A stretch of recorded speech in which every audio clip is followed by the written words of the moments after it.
A Christmas Carol by Charles Dickens. Chapter 4, The Ghost of Christmas Past.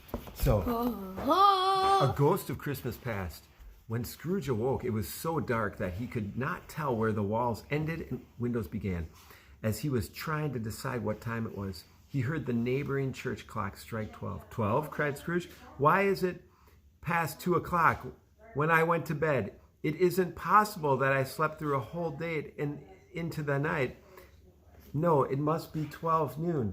With that, Scrooge scrambled out of bed and groped his way to the window. He rubbed the frost off it with the sleeve of the dressing gown, but all he could see outside was darkness and fog. There was no noises of people in the street, as there would be if it were noon. Scrooge slowly returned to bed, and more confused than ever. And the more he thought, though, about the lost time, the more confused he got. Marley's ghost was a dream, and he said over and over again, trying to reassure himself, but each time he'd follow his own words with the question, or was it? Scrooge lay awake in the darkness while the children's chime went 3/4 more past the hour. Suddenly he remembered that Marley's ghost had warned him of the visit when the clock struck 1. That last quarter hour seemed to take so long that Scrooge almost convinced himself that he had dozed off and missed the 1 o'clock bell. Then the deep, deep hour bell struck a long tone. A Christmas light suddenly flashed in the room, and the curtains of the bed were drawn aside by a hand. Look at that picture. Who's that, Danny? Scrooge. I don't know who that is. Scrooge sat bolt upright in bed and found himself face to face with the unearthly visitor who had opened the curtains. It was like a strange figure, like a child, like an old man. Its face was soft and smooth, with no sign of a wrinkle. Yet its hair was white and hung down its back. Its arms were long, and its hands were strong and muscular. Its legs and feet were bare. A pure white tunic trimmed with summer flowers covered its body, and it held a branch of fresh green winter holly in one hand. But the strangest of all was the jet of light that shone from the top of its head, a light that lit up everything around it. "Are you a spirit, sir, that I was told to expect?" asked Scrooge. "I am," came a soft, gentle voice. "I am the ghost of Christmas past." "Your past, Ebenezer Scrooge." "And why have you come here?" "For your welfare, Ebenezer Scrooge." "Why, thank you, spirit," said Scrooge, who then thought to himself, "But I think a night of undisturbed sleep would be better for my welfare." The spirit, who surely had the power to hear Scrooge's thought, then cried out, "Let us proceed with saving you, Ebenezer Scrooge." And the ghost put out its arm and took Scrooge gently by the arm. "Rise and walk with me," it commanded. Scrooge would have liked to argue that the weather and the hour were not appropriate for a walk, that his bed was warm and he was wearing only a dressing gown, slippers, and nightcap. But Scrooge found himself unable to resist a gentle grasp. So he rose and followed the spirit to the window.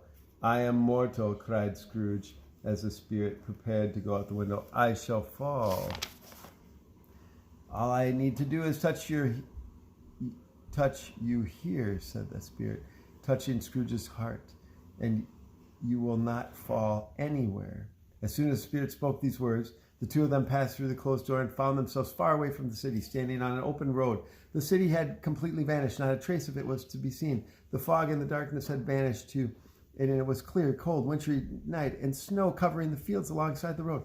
"Good heavens," cried Scrooge, "I was born in this countryside and grew up here." And for the next few moments, 1,000 thoughts, hopes, joys, and cares of his childhood passed through his head.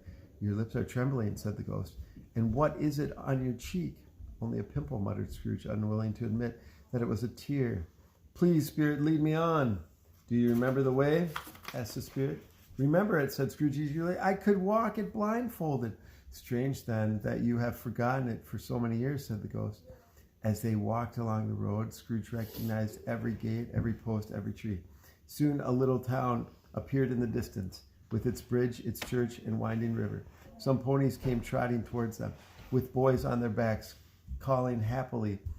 Other boys in carts driven by farmers. "These are only shadows of things past," said the ghost. "They cannot see us." As the merry travelers got closer, Scrooge knew every boy by name.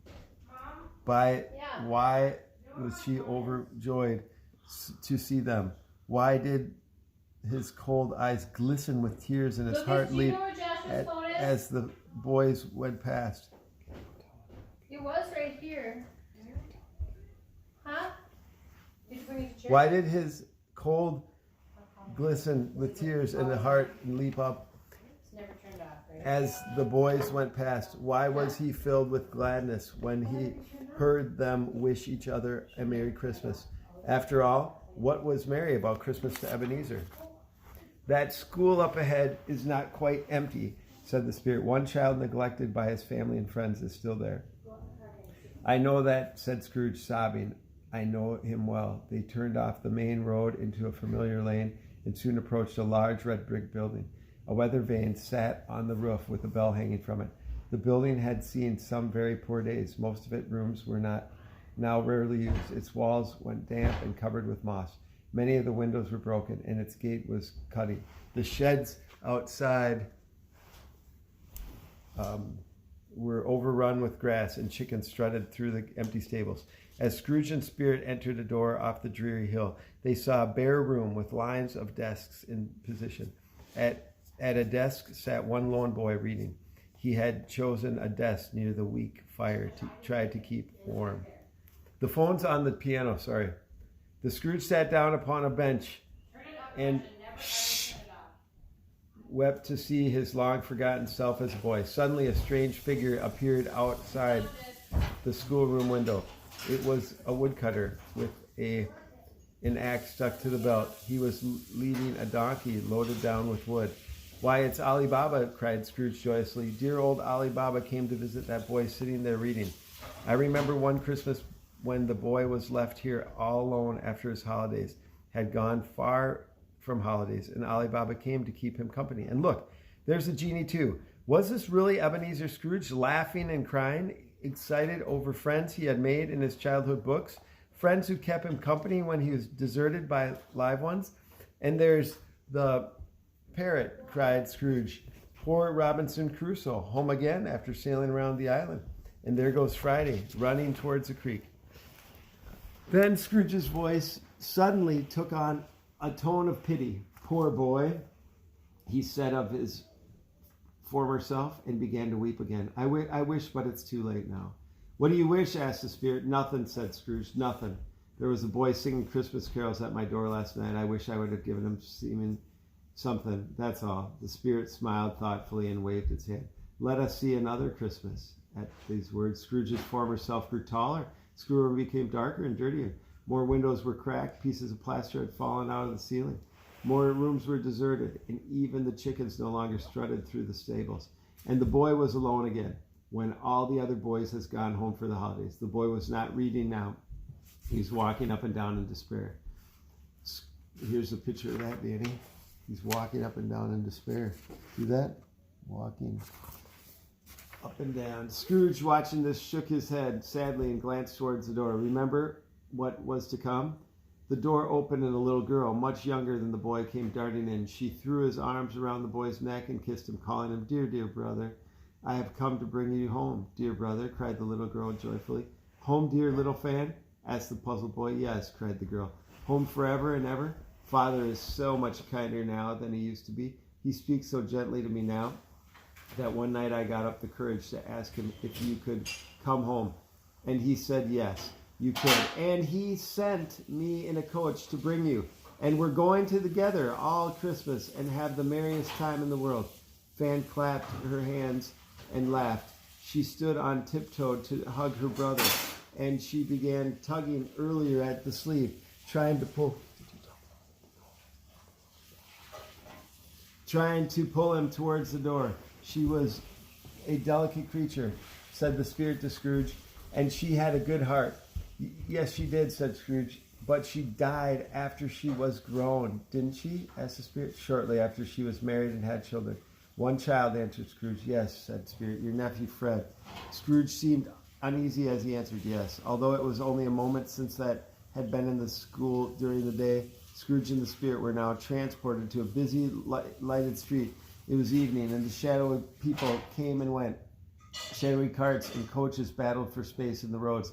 Looking around him, Scrooge saw from the decorations in the shops that here too it was Christmas. He followed the spirit until its shadowy outline stopped at the warehouse door. Do you recognize this? Asked the ghost. Recognize it, cried Scrooge. I was apprenticed here. They went inside and saw an old gentleman sitting on a high stool. It was so high that if he had been 2 inches taller, the man's head would have hit the ceiling. Why, it's old Fezziwig, cried Scrooge. There's Fezziwig. Where? Right there's Fezziwig. Did you see Fezziwig? Yeah. I wonder why he has that funny name. Cried Scrooge with excitement. Bless his heart. Old Fezziwig laid down his pen and looked up at the clock, seeing that it was 7. He called out to jovial voice, "Yo-ho there, Ebenezer." Scrooge, former self, now a grown young man, hurried into the room and followed by his fellow apprentice. "It's Dick Wilkins, to be sure," cried Scrooge to the girls. "He was very close to me. Wilkins was my good friend." "Yo-ho, my boys," cried Fezziwig. "No more work tonight. It's Christmas Eve. My lads, let's clear away and have lots of room here." And he skipped down to the single hop from Ebenezer. So they're busy having fun while they work, whistling while they work. Ebenezer and Dick cleared away the desks and swept and washed the floor while Mr. Fezziwig heaped more coals on the fire. The warehouse was soon snug, warm, and dry, and bright as a party room. In came a fiddler with a music book in hand. When he began to play, his music sounded like 50 stomach aches. But to the boys, it was a beautiful orchestra. In came Fezziwig, smiling, followed by 3 lovable Miss Fezziwigs and the young men courting them. In came the men and women who worked in Mr. Fezziwig's warehouse. In came the housemaid with her cousin, the baker. In came the cook and her friend, the milkman. In came friends and in came neighbors. In they all came, one another. Soon, some shyly, some boldly, some gracefully, some clumsily, and arms about each other, they frolicked and danced in the fiddler's music. There were cakes and puddings and mince pies and cold beef, and there was hot wire and lots of cold beer. But the high point of the evening came when Mr. Fezziwig stood up to dance with Miss Fezziwig.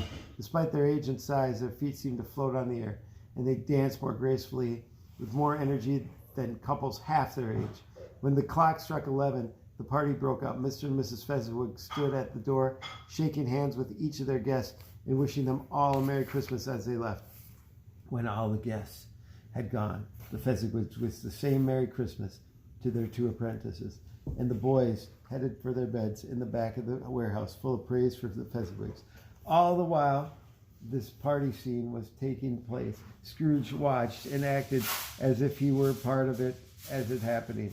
He slapped his hands to the music, licked his lips at the food, nodded happily to the guests, and even held out his hand to say farewell to the Fezziwigs. "It costs so little," said the ghost, "to make so many people happy at the party." Fezziwig spent a few pounds, 3 or 4 perhaps.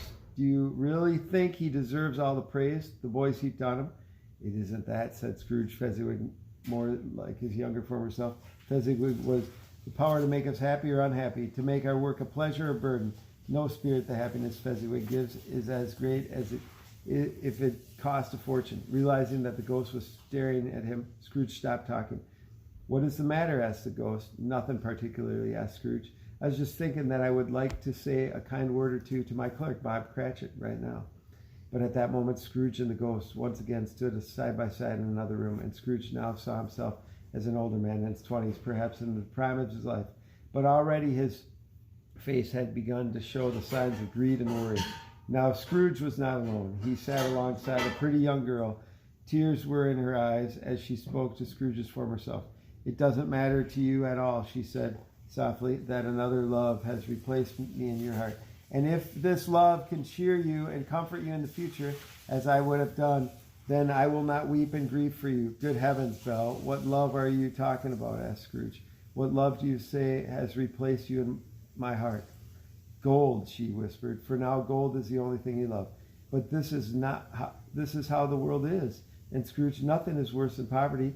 These very same people condemn these who seek wealth." "But Ebenezer," protested Belle, "once you had more noble goals in life, goals which you have cast aside so you could concentrate on only gaining money."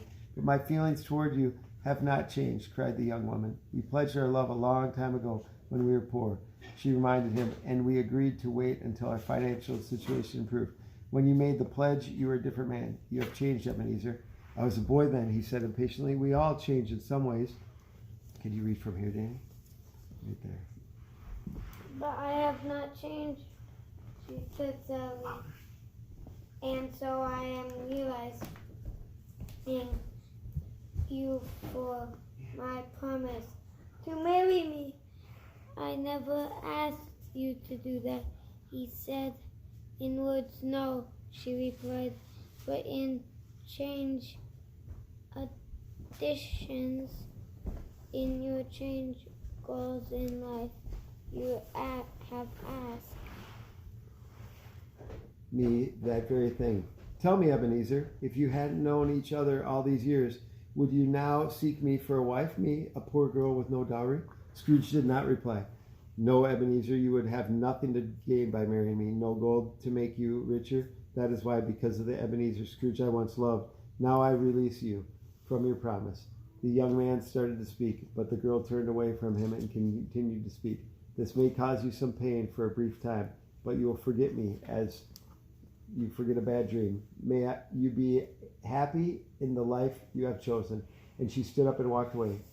Ghost, cried Scrooge, do not torture me anymore. Take me home. Just one more shadow, said the ghost. No more, cried Scrooge. No more. I don't want to see any more.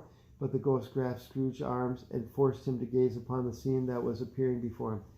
They were inside a room, not a large, luxurious room, but a comfortable one, with a cheerful fire burning in the hearth.